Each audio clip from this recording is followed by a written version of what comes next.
Chapter number 3 है आपके चतुर्भुजों को समझना। चतुर्भुज किस टाइप के होते हैं इसको समझना आप। तो देखो यहाँ पर सबसे पहले आपको उसके बारे में जानने के लिए पहले आपको जानना पड़ेगा कि बहुभुज क्या होता है। बहु मतलब होता है बहुत सारी, भुज मतलब भुजाएं, जिसकी बहुत सारी भुजाएं हो, साइड हो बहुत सारी, इसे पॉलीगन कहते हैं सिंपल। इसकी बहुत सारी भुजाएं हैं उसे कहते हैं बहुभुज। 4 भुजाएं हो सकती है, 5 हो सकती है, 6 भुजाएं हो सकती है।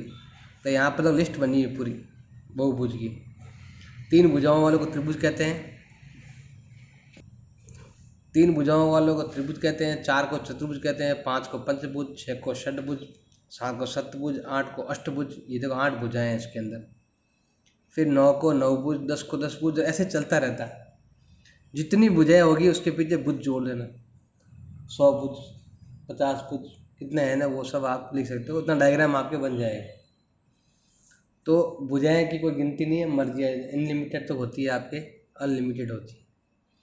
तो यहाँ पर देखिए बहुभुज क्या होता है कि चारों ओर से आकृति बंद होती है और एक लाइन उस सामने वाली लाइन को या इस लाइन को टच नहीं करती, मतलब उसको काट कर नहीं जाती इसकी तरह। ऐसा नहीं कि सर ये आकृति भी बंद है लेकिन ये ना सामने भुजा सामने वाली भुजा को टच करके जा रही है, तो ये आपके बहुभुज नहीं है। ये तीनों यहाँ पे क्या है, बहुभुज है। अब बहुभुज भी आपके 2 तरह के होते हैं। कितने तरह के होते हैं बहुभुज आपके? 2 तरह के होते हैं। ये रहे, एक होते हैं उत्तल बहुभुज और एक होते हैं अवतल। उत्तल मतलब कॉन्वेक्स और अवतल मतलब होता है आपके कॉनकेव। तो उत्तल बहुभुज होते हैं जिसका मतलब होता है कि इसका जो एंगल है ना, एंगल मतलब होता है कोण, जो होता है ना वो कोण क्या होता है 180 से छोटा होता है, तो ये कहलाएगा। सारे कोण 180 से क्या छोटे होने चाहिए, और इसमें सभी में से अगर एक कोण भी अगर आपका एक कोण भी अगर आपके 180 से ज़्यादा हुआ तो वो क्या कहलाएगा, आपके अवतल हो जाएगा। देखो यहाँ पर ये कोण जो है ना वो 180 से भी ज़्यादा है, ये वाला कोण भी 180 से ज़्यादा है, ये वाला कोण भी 180 से ज़्यादा है और ये वाला कोण भी। तो 2 कोण या फिर एक कोण 180 से ज़्यादा आ जाए, एक भी आ जाए ना ज़्यादा 180 से, तो वो क्या होता है, आपके अवतल होता है। तो मैंने बताया चतुर्भुज आपके 2 तरह के होते हैं। ये देखो ये जो है आपके उत्तल और ये है आपका अवतल, ये कॉन्वेक्स ये कॉनकेव। तो ये ध्यान रखना आपको। तो ये जितने भी दे रखे ना सबके सब देखो 180 से कम है। इनके अंदर वाला एंगल जो है ना, जो भी एंगल है, जो भी डायग्राम बना हुआ है इसके अंदर वाला एंगल है ना वो कितना है, 180 से कम है। तो ये सारे के सारे जो डायग्राम है ना वो क्या है आपके 180 से कम है। तो ये सारे जो डायग्राम बने हैं सब अवतल है, मतलब आपके ये क्या बोलते हैं इसको, उत्तल है, कॉन्वेक्स, अवतल नहीं। अवतल 180 होता है। अब देखो जो भी कोऑर्डिनेटर है आपके इसमें 2 पार्ट होते हैं। ये अंदर वाला जो होता है इसे हम कहते हैं अभ्यंतर, ये रहा, इसके अंदर वाले पार्ट को बोलते हैं अभ्यंतर और बाहर वाले पार्ट को बोलते हैं ये बहिर्भाग। इंग्लिश में बोले तो इंटीरियर और एक्सटीरियर। ये तो एक्सटीरियर है और ये वाला आपके इंटीरियर है। तो अंतर्भाग मतलब अंदर वाला पार्ट, ये ना ब्लैक ब्लैक जो दिखा हुआ है, तो ये अंदर वाले भाग को बोलते हैं अभ्यंतर और बाहर वाले भाग को बोलते हैं ये बहिर्भाग बोलते हैं। अब इसमें नया पॉइंट है आपके विकर्ण। तो विकर्ण क्या होता है, ध्यान लगा देना। कोई भी बहुभुज हो कैसा भी, आपको 2 शीर्षों को मिलाना है, लेकिन ये कह रहा है कि आसन्न भुजाएं छोड़ दो। आसन मतलब होता है लगातार 2, मतलब ऐसा नहीं है कि पी और क्यू को मिलाना है। पी क्यू को मिलाओगे तो साइड बन जाएगी। तो क्या करना है, अगर आपको विकर्ण बनाना है ना, तो मैंने मान लो कि मैं ये पॉइंट ले रहा हूँ, तो ये कह रहा है आसन छोड़ दो। आसन मतलब पास वाला, मतलब ये छोड़ दो, ये नहीं लेना है और ये नहीं लेना है, क्योंकि पी के पास में ये भी है, पी के पास में ये भी है, तो पास वाले नहीं लेने हैं, तो ये लेंगे हम थोड़ा दूर सामने वाला, या कह सकते हैं एक छोड़कर। तो इधर से एक छोड़ा और ये ले लिया। जैसे यहाँ पर देखो इससे कितने निकलेंगे टोटली आपके, देखो एक छोड़कर ये रहा और फिर छोड़कर ये रहा।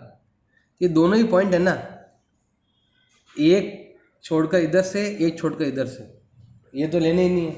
इससे दूर लेना है इधर वाला और इससे भी इधर वाला, तो ये ध्यान रखना आपको। तो मतलब आसन मत लेना, पास वाले मत लेना, उससे थोड़ा सा एक कदम आगे लेना है। ये अगर मान लो ऐसा है आपके, देखो ध्यान देना है अभी इसमें क्या है आपके, मैं कलर ले लेता हूँ चेंज। देखो यहाँ पर मैं अगर ये ऐसा करता हूँ ना, ये डायग्राम जो है ना वो ऐसा है, ये इस टाइप का डायग्राम है, ये आपका कोऑर्डिनेटर है। और अब अगर आपको इसके अंदर आपको डायगोनल खींचना है तो सिंपल है, ये वाला है, एक ये हो जाएगा, क्योंकि देखो मैं पास वाली लाइन छोड़ रहा हूँ, वो पास वाला नहीं है, लाइन से जाना पड़ेगा आपको। तो ये छोड़कर वो ले इसमें दीजिए, और एक ये रहा बाहर की ओर बन रहा है, दो बनेंगे ऐसे, आपको बनाना आना चाहिए। और क्या है इसके अंदर आपके, ये समबाहुभुज और विषमबाहुभुज। सम मतलब रेगुलर और विषम मतलब इरेगुलर। अब रेगुलर का मतलब क्या होता है, रेगुलर मतलब होता है ऑल साइड, मतलब सभी भुजाएं क्या है, इक्वल है, मतलब सभी भुजाएं बराबर। देखो इसकी तीनों भुजाएं बराबर, इसकी चारों भुजाएं बराबर, इसकी पांचों भुजाएं बराबर, इसकी छह भुजाएं बराबर, और छह कोण भी बराबर। जो कोण ये है वही है, जैसे ये 60 है तो 60, ये 90 तो 90, 90, 90, तो चारों कोण बराबर, चारों भुजाएं बराबर, उसे कहते हैं समबाहुभुज।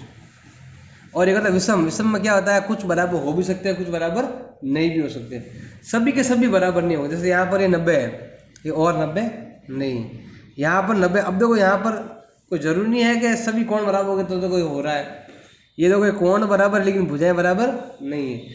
तो भुजा मतलब साइड या फिर कोण में से कोई एक भी बराबर नहीं हुआ ना, तो वो ये हो जाएगा, एक पॉइंट भी बराबर नहीं हुआ तो यहाँ पर देखो चारों कोण बराबर है बट चारों भुजाएं बराबर नहीं है, ये अलग नाप है, ये अलग नाप है, तो ये भी आपका समबाहुभुज नहीं है।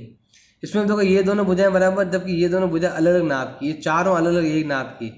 अगर कोण भी सब बराबर हो भी जाए ना, तो भी भुजाएं कोण इन दोनों में से कोई भी एक पॉइंट भी, अगर आपका एक पॉइंट भी अगर बराबर नहीं मिल रहा है तो विषम बहुभुज हो जाएगा। सभी बराबर मिल रहे हैं तो समबाहुभुज हो जाएगा। अब लेते हैं कुछ क्वेश्चन। एक्सरसाइज 3.1 दे रखी है आपके, तो आपको ये आकृतियाँ दे रखी है, इसको देखकर आपको अलग अलग वर्गीकरण करना है। सबसे पहले पूछा है आपके साधारण वक्र क्या है। सबसे पहले पूछा है साधारण वक्र। साधारण वक्र वही है, मतलब बंद आकृति, जो चारों ओर से क्या हो, बंद हो जाए। तो देखो ध्यान, स्टार्ट से मतलब एक ही बार खींचनी है आपको। जैसे ये वाला है, मैं स्टार्ट यहाँ से कर रहा हूँ, वापस यहीं खत्म होनी चाहिए, 1 2 3 4, वापस वही और बंद भी हो रही है। और एक बार ही पेन उठाए बिना एक बार ही चलाते रहना है। तो आपका ये पहला उत्तर हो गया। ये है इसका मतलब साधारण वक्र में क्या आएगा, आपके पहला पॉइंट तो आएगा ही आएगा। फिर ये वाला देखो, मैं जहाँ से स्टार्ट कर रहा हूँ वहीं पर वापस भी आना है, बिना पेन उठाए आकृति खत्म होनी चाहिए। तो आपके दूसरा भी है। इसमें देखो आप अगर मान लो मैं यहाँ से स्टार्ट करता हूँ और तो यहाँ पर आता हूँ, लेकिन ये एक लाइन रह जाती है, पेन उठाना नहीं, तो ये लाइन रह जाती है, तो क्या हो जाएगा हमारा, ये थर्ड नहीं आएगा उत्तर, ये नहीं होगा, क्योंकि एक तो हो जाएगा लेकिन दूसरा नहीं होगा। अब यहाँ पर देखो, यहाँ से स्टार्ट किया, ये रहा, ये रहा, ये रहा और ये रहा, ये भी हो रहा है, और ये वाला भी है। देखो आप, पांचवा भी आएगा। देखो ये वाला नहीं होगा, ये क्यों नहीं होगा, क्योंकि लाइन आपस में टकरानी नहीं चाहिए। तो यहाँ पर देखो लाइन आपस में क्या कर रही है, टकरा रही है, तो टकरानी भी नहीं चाहिए, तो ये भी नहीं होगा। अब यहाँ पर आपके देखो ये वाला अगर मैं यहाँ से स्टार्ट करता हूँ तो ये ऐसे ख़त्म हो जाता है, ये भी आएगा आपके। ये वाला देखो ये भी हो रहा है, लाइन पर लाइन नहीं आनी चाहिए वापस एक बार। तो देखो मैं यहाँ से स्टार्ट करता हूँ, मान लो ये वाला, लेकिन ये लाइन जो है ना, ये ऐसे लाइन नहीं होनी चाहिए, ये लाइन देखो दो मुंह के बाहर आएगी, ऐसी लाइन नहीं होनी चाहिए, ये ध्यान रखना। तो ये लाइन ऐसे है नहीं, दोनों तरफ नहीं होनी चाहिए, मतलब डायग्राम ऐसा नहीं बनाना है आपको। कुल मिला के यही है कि आपको गोल आकृति होनी चाहिए और पूरी आकृति के अंदर कुछ खाली होना चाहिए ऐसे। इसके अंदर ऐसा कुछ है ही नहीं जो दोनों में कॉमन ले सको। इसमें भी नहीं है, तो इसमें केवल इसके लिए है, इसके लिए नहीं है, इसीलिए। और दो अलग अलग आकृति भी हो गई, तो ये ध्यान रखना है। तो उत्तर आ जाएगा आपके 1, 2, 5, 6 और 7, ये उत्तर आ जाएगा।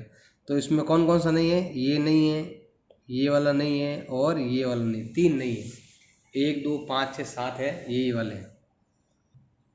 अगला है साधारण बंद वक्र। तो देखो ये साधारण वक्र, ये साधारण बंद वक्र, दोनों सेम ही, कोई अलग अलग नहीं है। तो यहाँ पर क्या आ जाएगा? सेम। देखो ये बंद भी है, ये वाला भी है, ये वाला और ये वाला। साधारण वक्र भी है और बंद भी है। हाँ, अगर ये ऐसा होता तो हम क्या करते, उसमें तो आ जाता, लेकिन इसमें नहीं आता। तो यहाँ पर क्या है कि खुला कोई नहीं है, तो ये साधारण वक्र भी कहलाएंगे और साधारण बंद वक्र भी कहलाएंगे, क्योंकि ये बंद भी है। अब है आपके बहुभुज। अब बहुभुज में क्या होगा? आपके सीधी लाइनें होनी चाहिए और आकृति क्या होनी चाहिए? बंद होनी चाहिए, सीधी रेखाएं होनी चाहिए। जैसे यहाँ पर देखिए सीधी है, भुजाएं बिल्कुल सीधी सीधी, बंद भी।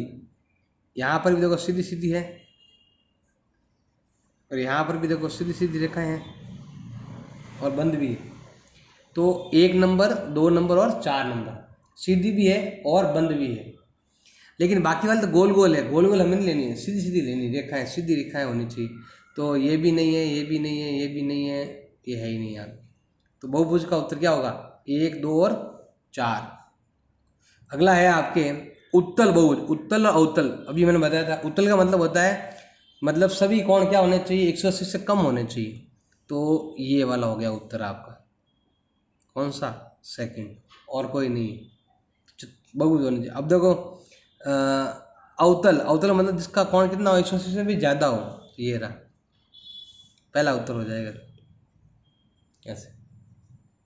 और मैंने भी बताया था ना, बताओ बहुभुज कौन कौन से? बहुभुज कौन कौन से थे? 1 नंबर, 2 नंबर और 4 नंबर, यही था ना, 1, 2, 4, ये बहुभुज है। अब बहुभुज के हमें क्या करना है? 2 पार्ट करने हैं। उत्तल कौन कौन से है और अवतल कौन कौन से है? तो देखो ध्यान देना, ये वाला क्या है? आपके उत्तल है, क्योंकि इसके चारों कोण जो है 180 से क्या है? आपके कम है। और ये वाला और ये वाला, बाकी बच गया ना आपके पहला और चौथा, ये क्या होंगे? आपके अवतल होंगे। क्यों होंगे? देखो ये कोण कितना? 180 से ज़्यादा। ये कोण अगर देखते हैं ना यहाँ से, ये वाला कितना? 180 से ज़्यादा होता है। तो ये और ये आपके अवतल है और ये वाला क्या है? आपके उत्तल है। क्योंकि मैंने बताया ना, बहुभुज 3 तरह के होते, 3 बहुभुज हैं, पहला, दूसरा और चौथा। ये भी बहुभुज, ये भी बहुभुज, ये भी बहुभुज, जिसमें ये अकेला उत्तल, बाकी के 2 क्या हो जाएंगे? अवतल। क्वेश्चन नंबर 2 हमें बताना है विकर्ण। सबसे पहले उत्तल चतुर्भुज, मतलब ये चतुर्भुज है ना, ये वाला, इसके मुझे क्या बनाने हैं? विकर्ण बनाने। क्या बनाना है इसके? मुझे विकर्ण बनाने हैं। बनाओ विकर्ण। विकर्ण मतलब क्या होता है? भुजा एक छोड़ कर एक मिलान। जैसे मान लो ये है ना, मुझे ये हो गया पहला विकर्ण मेरा और ये हो गया दूसरा विकर्ण मेरा। कितने विकर्ण बने इसमें? 2 बने। कितने बने? 2। तो उत्तर आ जाएगा आपके 2 विकर्ण बनेंगे। चित्र बना सकते हो चाहो तो। अगला है षड बहुभुज। षड सम मतलब समान, षड मतलब भुजा, बराबर भुजाओं वाला बनाना है आपको। तो सम षडभुज बनाना है, तो सिंपल है। तो हम ये लेते हैं यहाँ पर, मान लो मैंने ये भुजा ली, तो सेम भुजा लेनी है आपको यहाँ पर। सम षडभुज का है तो देखो यहाँ पर बनाते हैं, फिर ये हो जाएगा, फिर ये हो जाएगा और फिर ये हो जाएगा। इसकी 6 भुजा आप अपने हिसाब से बराबर कर लेना, 6 भुजा बराबर। अब मुझे क्या करना है? विकर्ण ज्ञात करना है। तो विकर्ण ज्ञात करना है तो सिंपल है, विकर्ण मैं यहाँ से स्टार्ट कर रहा हूँ। देखो एक छोड़कर ये और ये लाइन नहीं आएगी, तो क्या लेंगे हम? ये पहला विकर्ण, ये दूसरा विकर्ण, ये तीसरा विकर्ण, एक से। अब इससे भी बनाओ, इससे भी 3 बनाओ, 1, फिर ये 2, फिर ये 3। अब इससे भी बनाओ, 1, 2 और तीसरा से ऑटोमेटिक बना हुआ पहले से ही। अब यहाँ से बनाएंगे तो एक, दूसरा बना हुआ, तीसरा भी बना हुआ, यहाँ से बनाएंगे तो ये विकर्ण बना। कितने बने गिनना है तो सिंपल है, गिन लेते हैं। तो क्या हो जाएगा, एक लाइन, मैं पीला कलर थोड़ा चेंज कर देता हूँ, ये एक लाइन हो गई, एक लाइन ये हो गई, दूसरी, तीसरी, चौथी, पांचवी, छठी, फिर ये सातवीं, फिर ये आठवीं। कितने विकर्ण हो गए आपके, 8 विकर्ण। सभी लाइन आ चुकी है, देख लेना कितने हो गए, 1 2 3 लाइन, इसमें 3 लाइन, इसमें टोटल कितना हो गया, 9 लाइन हो गई। कितने हो गए आपके, अपने हिसाब देखना, एक कितनी, 8 है 9 है, कितनी हो गई है 9। कैसे, 1 2 3 यहाँ से निकली थी, फिर यहाँ से निकाले थे हम 1 2 3, फिर हम यहाँ से 2 निकाले थे, फिर इधर से 1 निकाले थे, पहले 3 निकाले थे, फिर 2, फिर 1 निकाले थे। कितने टोटल आपके, 9 विकर्ण हो गए। अब हमें बनाना है त्रिभुज, तो आप लिख देना यहाँ पर कितने विकर्ण है, 9 विकर्ण है इसमें। अब बनाना है हमें त्रिभुज बनाना है, तो बनाओ त्रिभुज। तो यहाँ से स्टार्ट किया, ये बन गया त्रिभुज। अब विकर्ण बनाने हैं, अब विकर्ण कहाँ से बनाओगे, अब देखो मुझे एक लाइन इधर छोड़नी, एक लाइन इधर छोड़नी, पीछे कुछ बचा ही नहीं। तो ये जो विकर्ण है ना इसके टच होना चाहिए, ना इसके टच होना चाहिए। इसके टच करेंगे तो भी विकर्ण नहीं बनेगा, और यहाँ टच करेंगे तो भी विकर्ण नहीं बनेगा। तो इसके लिए हमारा उत्तर क्या आ जाएगा आपके, 0, कोई विकर्ण नहीं। तो विकर्ण बनाने कम से कम 4 भुजाएं चाहिए, 4 या 4 से ज़्यादा चाहिए, तभी बनेगा। ये कह रहा है उत्तल चतुर्भुजों के कोणों के माप का योग क्या होता है। उत्तल मतलब होता है ये, अभी बनाया था ना हमने, इसके चारों कोण क्या हो, 180 से छोटे हो, ये वाला। ये कह रहा है इसके चारों कोणों का योग कितना होता है। तो चारों कोणों का जो योग है ना वो होता है 360 डिग्री। अगर आप चाहो तो बीच में लाइन मिला लो ऐसे, एक त्रिभुज ये रहा, एक त्रिभुज ये रहा, इसके तीनों कोणों का योग जो है ना वो होता है 180, और इसके तीनों कोणों का योग कितना होता है आपके, 180। तो पूरा कितना हो गया आपके, 360। अब ये कह रहा है कि आपको उत्तल ना होता तो, ये चतुर्भुज है ना उत्तल नहीं होता तो हम क्या करते हैं, उत्तल नहीं है ना वो बना लेते हैं। देखो एक भुजा, दूसरी भुजा, तीसरी भुजा, और ये चौथी भुजा, ये उत्तल नहीं है, ये क्या है, अउत्तल है। क्यों है, क्योंकि इसका एक कोण क्या है, 180 से ज़्यादा, इसलिए। तब ये कह रहा है इसके चारों कोणों का योग क्या इसी बराबर होगा, लिख सकते हैं यस। क्योंकि देखो इसमें भी अगर मैं यहाँ मिला देता हूँ तो क्या बनता है, 2 त्रिभुज हो गए, 2 त्रिभुज। इसके तीनों कोणों का योग कितना आएगा आपके, 180। इसके तीनों कोणों का योग कितना आएगा आपके, 180। तो दोनों क्या हो जाएंगे आपके बराबर, ऐसे। तो त्रिभुज के तीनों कोणों का योग अभी मैंने बताया कितना होता है, 360 होता है। त्रिभुज के तीनों अंदर वाले कोणों का कितना होता है, 360 होता है। चतुर्भुज अगर है तो क्या करो, 2 भाग कर दो। अभी मैंने बताया उस टाइप से 180 ये रहा, 180 ये रहा, कितना हो गया 360, कितना हो गया, गुणा भाग करोगे ना, 180 का डबल। ये इसके अंदर कितने त्रिभुज है, 3 त्रिभुज है। तो 180, 180 और 180 कितना हो गया आपके, 540 हो जाएगा। कौन सा, ये पंचभुज है, 5 भुजाओं वाला पेंटागन। ये है आपके हेक्सागन, 6 भुजाओं वाला। तो एक भुजा, 2 3 4 5 और 6। तो 180 180 180 180 कितनी बार आया, 4 बार आया। तो कितना हो गया आपके 720। या एक फॉर्मूला बन गया आपके, देखो इसमें कितनी साइड है, 6 साइड है। तो क्या करो, 6 में से 2 घटा दो, जितनी साइड है ना उसमें से 2 माइनस कर दो, और फिर क्या कर दो, 180 से गुणा कर लो, तो आपका बन जाएगा। तो हम क्या करते हैं, यही चीज़ें हम अपनाते हैं, हर एक में चीज़ यही है, सभी में आप ध्यान लगाओगे तो आपको यही चीज़ मिलेगी। कैसे, देखो ध्यान लगाना, 4 यहाँ कितनी भुजाएं हैं, 3। तो 3 में से कितना गया, 2 घटाना, हर बार 2 घटाना है, इंटू 180, तो यही आएगा। 4 भुजाएं थी तो 2 घटाया, 5 है तो भी 2 घटाया, 6 हो तो भी 2 घटाया, ये हो गया। तो जितनी भुजाएं क्या करना है आपको, 2 घटाना है। तो बताओ इसके बारे में क्या आएगा, भुजाओं की संख्या दे रखी है, कोण बताना। तो क्या होगा, देखो ध्यान देना, जितनी भुजाएं है ना उसमें से क्या घटाना है आपको, 2 घटाना है, 180 से गुणा करना है, ये हो जाएगा ए। ऐसे में अगर b ज्ञात करूँगा तो क्या हो जाएगा, 8 दे देगा ना, तो 8 माइनस 2 इंटू 180। c याद करूँगा तो क्या हो जाएगा आपके 10 माइनस 2 इंटू 180। और अगर d याद करूँगा तो क्या आएगा, 7 है तो 7 माइनस 2, 8 है तो 8 माइनस 10 है तो 10 माइनस 2, और n है तो n माइनस 2। तो ये सूत्र भी है इसका। अब करना सॉल्व कर लो। देखो 7 में से 2 गए, 5 इंटू 180 कितना होता है, 900 डिग्री। 7 भुजाओं वाले का 900 डिग्री कोण होता है। 8 में से 2 गए, 6 इंटू 180 तो कितना होता है, 1080। 10 में से 2 गए, 8 इंटू 180 कितना होता है आपके 144। तो चाहो तो ये लिखो तो भी राइट है, क्योंकि आपके यहाँ पर ऐसे ही दे रखा है। और पूरा सॉल्व कर लो, पूरा सॉल्व कर लो। ये सॉल्व नहीं होगा क्योंकि यहाँ पर आपके नंबर नहीं है, तो घटाओगे तो गुणा होगा, और घट ही नहीं रहा तो गुणा कहाँ से होगा। तो ये आपका उत्तर हो जाएगा। क्वेश्चन नंबर 5 आपके दे रखा है, समबहुभुज क्या है। तो ये बताया था आपको, एग्जाम्पल में बताया था आपको। समबहुभुज का पहले मीनिंग बता देता हूँ मैं, क्या होता है समबहुभुज। जिसकी सभी भुजाएं व सभी कोण, all angle and all sides, सभी भुजाएं और सभी कोण आपस में बराबर हो। आपस में क्या हो, बराबर। ये इसकी परिभाषा हो गई पहले वाली। अब हम, ये तो हो गया पहला वाला। अब दूसरा वाला करते हैं, दूसरे का पहला।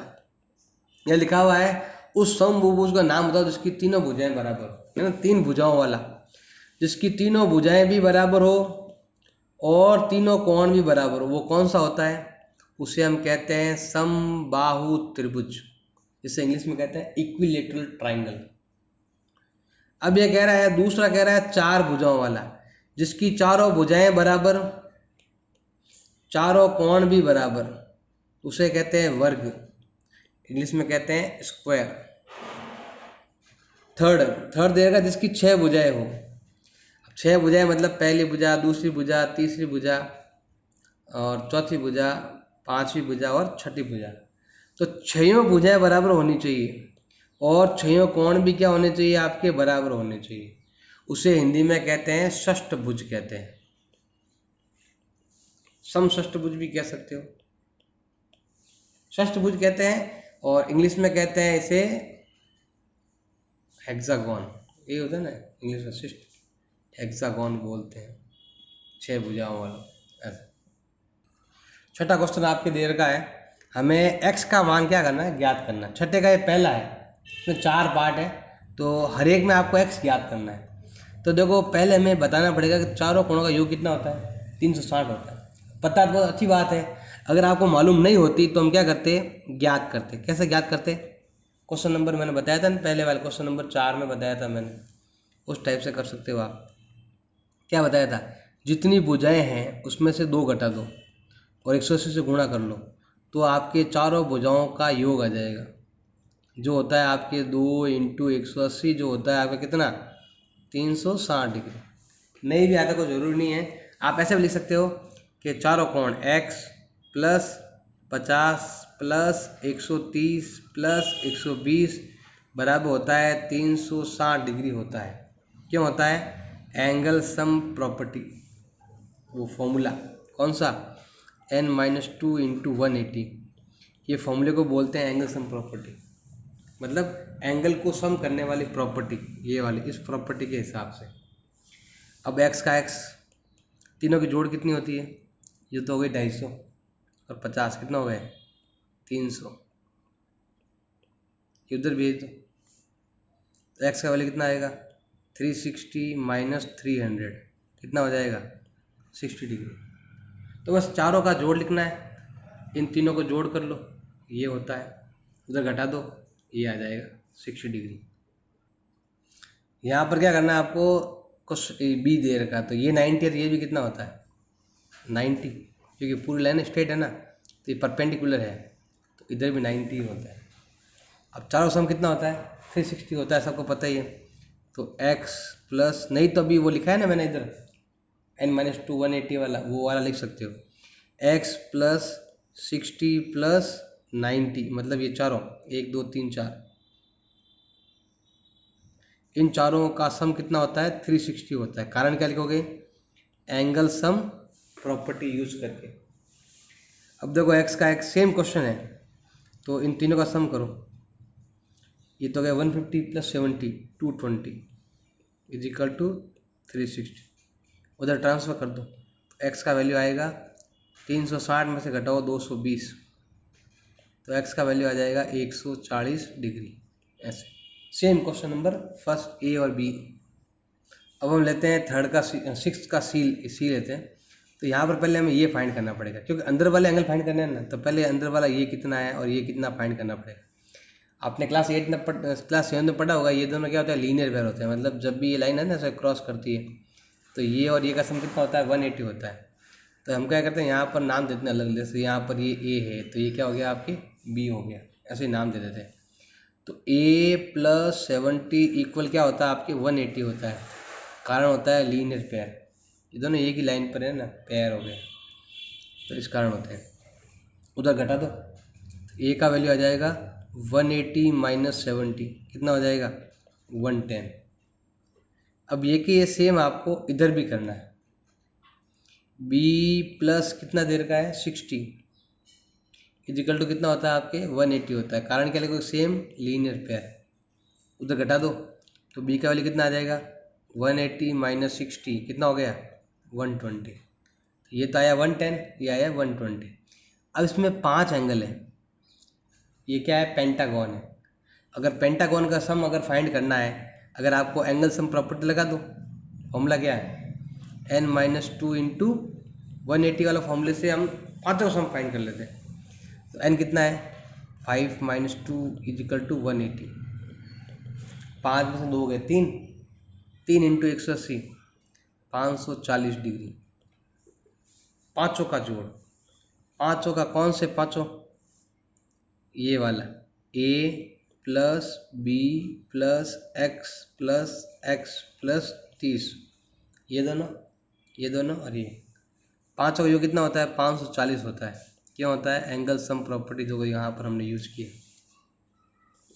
ए और बी यहाँ लिखा हुआ है तो हम वो लिखेंगे। हम ए कितना, ये रहा, ये आपका ए 110, ये आपका बी 120, 1x और 1x 2x, 30 का 30 इजिकल टू 540।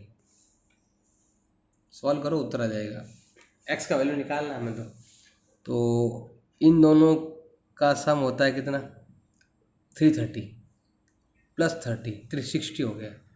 तो 2x इजिकल टू क्या हो गया आपके 540 माइनस 360, ये होता है ना आपके 330 प्लस 30 360। अब देखो घटा दो, घटाएंगे कितना आएगा आपके 200 ही तो होते हैं ना, 260 होते हैं ऐसे। अब घटाओ तो कितना आएगा 280 डिग्री, ये 200 होते हैं, फिर 30 जोड़ेंगे तो ये 260 आएंगे। अब मल्टीप्लाई हो जाएगा आपके डिवाइड में, तो x का वैल्यू आएगा 280/2 इक्वल टू कितना हो गया आपके 140। तो पहले तो आप ये दोनों फाइंड करो इस तरीके से, फिर पाँचों का सम अगर आपको पता है तो बहुत अच्छी बात है, नहीं पता है तो ये तरीका है फाइंड करने का पाँचों का सम। फिर हम लिख देंगे पाँचों का सम, घटा दो उधर ले जाकर, घटाने के बाद भाग होता है तो कर लो ऐसे। ऑल साइड आर इक्वल, तो ऑल एंगल आर इक्वल, और ये क्या है पेंटागन है, पंचभुज है। अगर आपको एंगल सम प्रॉपर्टी लगानी है और सबका सम फाइंड करना है तो क्या सिंपल फॉर्मूला क्या है n माइनस 2 इंटू 180, कितना है 5 साइड है ना, अभी हमने निकाला भी था इसका, कितना आया था 540। अब पाँचों का सम मतलब 1x 2x 3x 4 टाइम और 5th टाइम इजिकल टू कितना हो गया आपके 540। ये हमने क्या ऊपर फाइंड कर लिया था, कितना हो गया 5x हो गए बराबर 540, गुणा है तो भाग में, तो एक्स का वैल्यू आएगा 540/5। कितना हो गया? 1 बार, 0 बार, 8 बार। एक कोण 108 का है, सभी 108 108 108 के हैं। ये देखो क्वेश्चन नंबर 7 है, ये कह रहा है तीनों का सम बताना। तीनों सम पता है, बाहर वाले सभी का सम 360 होता है, फिर भी फाइंड करने का बोल रहा है। तो हम क्या करते हैं, पहले ये फाइंड कर लेते हैं कि ये कितना है। जैसे मान लो कि हमने इसको मान लिया ए। ट्राइंगल के तीनों सम कितना होता है? 180 होता है।